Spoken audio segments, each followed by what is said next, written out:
Yo, here's some Orwellian stuff if I've ever seen it before. Michigan, man. I do not understand how Gretchen, the feds kidnapped me, Whitmer, got reelected in 2022.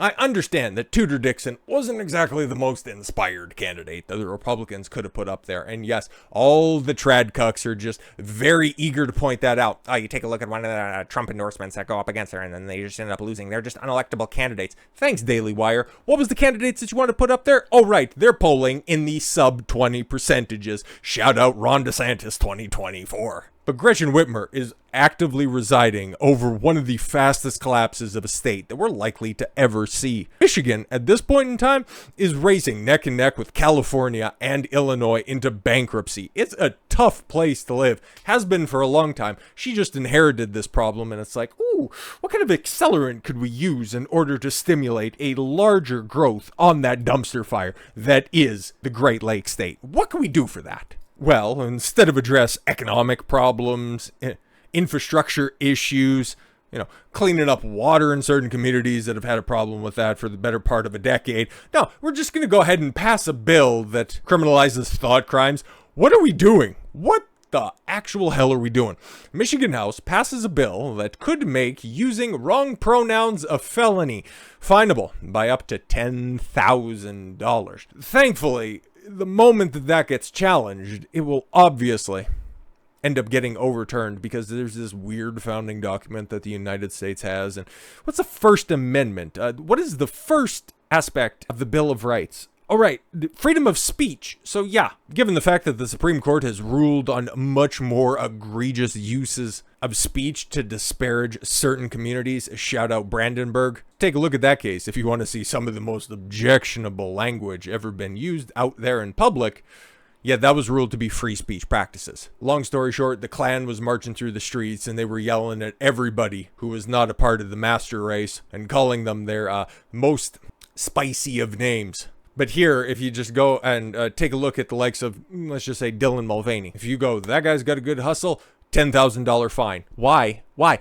Who does this actually benefit? This is the perfect textbook example of the government meddling into your affairs instead of dealing with more pertinent concerns. A recently passed bill in Michigan could make it a felony to intimidate someone by intentionally using the wrong gender pronouns, according to some legal experts.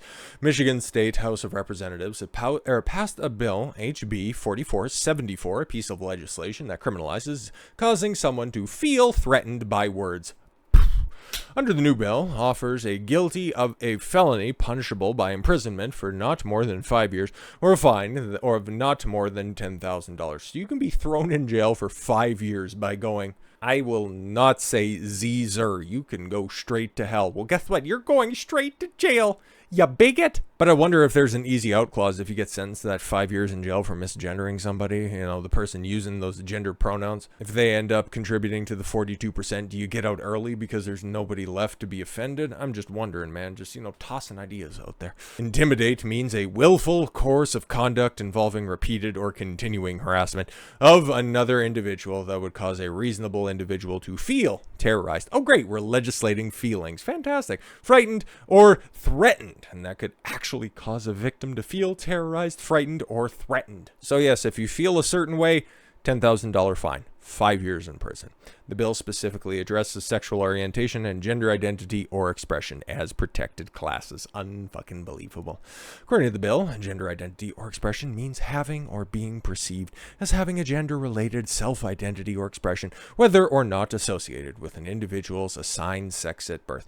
So, to refer to this bill as being, the pronoun bill is probably more fair than the way that critics want to refer to Florida's Don't Say Gay bill, because at least right there in the text of the legislation, you have specific carve-outs for sexual orientation and gender identity, whereas gay does not appear at all in the Florida bill. Not whatsoever in the 7 pages of documents. But there it is, as plain as day. If you make somebody feel a certain way under certain metrics, repeated or continued harassment, what does that mean? Does it have to be multiple interactions? Could it be one prolonged interaction? Could it just be simply, hey dude, And it's like, excuse me? What did you say? Yeah, dude, could you just pass, like, the pepper shaker? See, you're not using it at that table. Oh my god, that's harassment. And I'm feeling terrorized by this because, oh, you want the black one just because you want to throw it on the ground, you fucking bigot. And we know how, emotionally stunted these people are. That's about the nicest way I could say retarded. The fact that they're threatened and frightened by words on the internet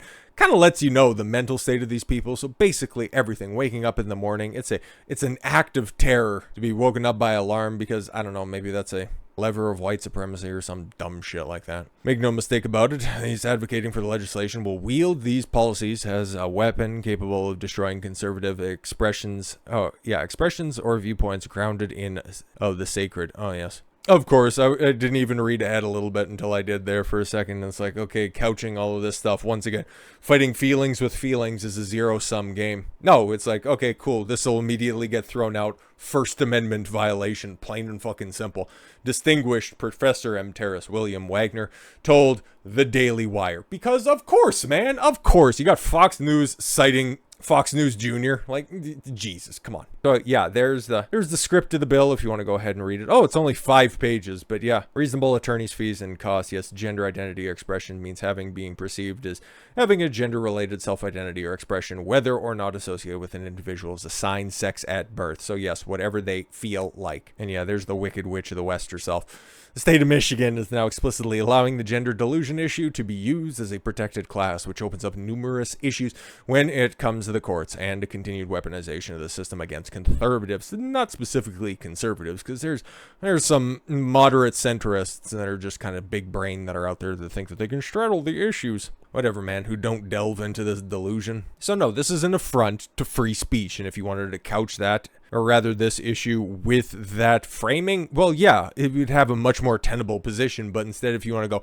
well, my book, and you want to start thumping your Bible, it's not really going to hold all that much water as a legal argument. She continued, we saw similar concerns when we wanted to pass blocks on conversion therapy. It seems Democrats want to are in the business of telling people how to think. Yeah, see, exactly, because the way that you spend, oh my god, you got conversion therapy, you want to electrocute the poor LGBTQ plus ARP and XYZ plus community. You want to do that to children? I thought conservatives cared about kids. And then you just end up getting in this fucking back and forth about who cares the most. Well, frankly, I fucking don't. What do the facts of the matter say? The bill was passed by the Democrat-controlled House in a 59-50 vote, and it moves to the state Senate for consideration. But this is Fox News not telling you what the makeup of the Senate in Michigan is, so I'll just go ahead and do some fact-checking to see if this will end up passing. Oh, that's interesting. Just doing a little research off camera, but you can check it out right here.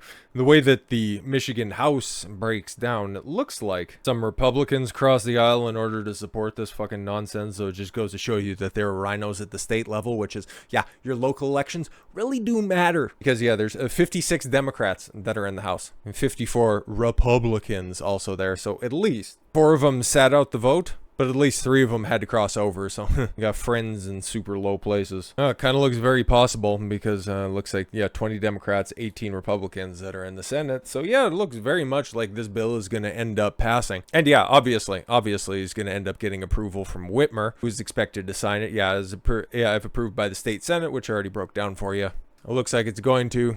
And then, yeah, Whitmer's just about certain to sign it.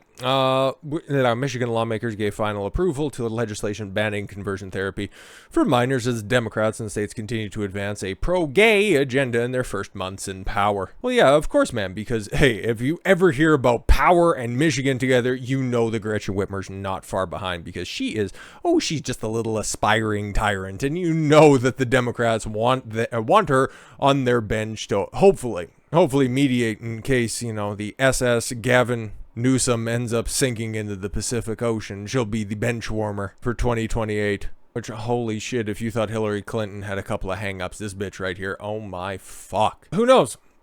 Maybe by 2028, the world is going to look a little bit less optimistic. Maybe this is just the first of many such bills to come.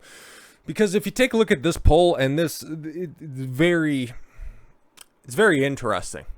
It's very interesting Misgendering should be a crime according to millennials. Now, I was born 1990, so technically I'm right there in the thick of things when it comes to being a millennial. Which, I don't hate myself. I like myself a lot, even though, I continue to perfect myself day in, day out. But definitely one of the biggest marks against me is being a millennial. But every once in a while, you'll see some things disparaging Gen Z for being absolutely ridiculous.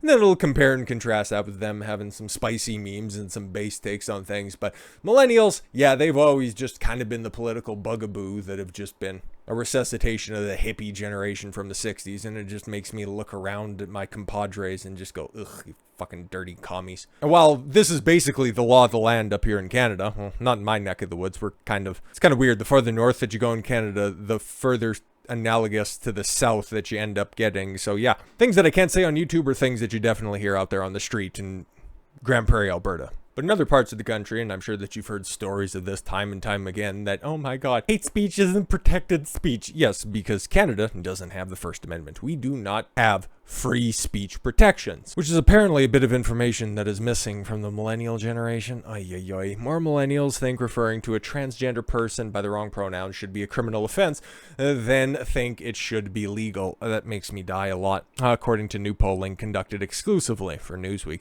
According to a survey by Redfield and Wilton Strategies, 44% of those aged 25 to 34 think referring to someone by the wrong gender pronoun, he, him, she, her, should be criminal offense. Versus just 31% who disagree. Oh my god. Well, that's only 75% of people. The remainder neither agree or disagree or don't know. How the fuck do you how do you not have an opinion on that shit and you're at least 25 years of age? Oh my god. Universal suffrage was a fucking mistake. The View remains popular for those aged 35 to 44, among whom 38% think misgendering should be illegal. Oh my god, it gets worse! Fucking Gen X, the worst generation. Fuck you guys, you ruined everything! Whilst 35% disagree, 26% said that they don't know, and it's like, get off my lawn. The rights of transgender people. Which ones? Which ones exactly are you missing? The right to police everybody's speech? Well, guess what? That ain't no fucking right, you crazy motherfucker. Whose gender identity doesn't match the sex they were given at birth? No, you fucking head case that just is allowed to go around with undiagnosed or improperly diagnosed mental health issues, and you're able to comport your reality to everybody else's. Yo, man, there used to be means and methods in dealing with this type of outlandish behavior. There used to be insane asylums that you toss these people into. You would properly address these people as being schizophrenic, but now it's being enshrined into law because more and more people are so fucking dumb that don't realize that sacrificing the freedom of speech is just another step towards tyranny. But these are the same people who would probably think that, well, communism wasn't all that bad. Oh my god, every time that I see shit like this, which I don't know how sparse these numbers are when it comes to sample size and men to women who was polled more or less, or was it equal distributions, really doesn't much matter, man. It doesn't matter if it's some outlandish feminist bitch or some beta cuck simp that's just out there propping them up going, yes, because I think if I just support all those trans people, maybe somebody someday will touch my wiener. But thankfully, at least maybe for my lifetime, hopefully won't see anything fall completely off a cliff, because there are some people that are still in power that'll look at laws that are just passed in Michigan, or to see these polls that are out there and just going, doesn't much matter. There's still the First Amendment on the books. Hate speech doesn't exist. The freedom to offend is still enshrined by the United States Constitution. And millennials are dog shit people. So with all that said, thank you all very much for the gift of your time. I've been Don Consuelo. I want you to follow your gut and get after it. Take care, everyone.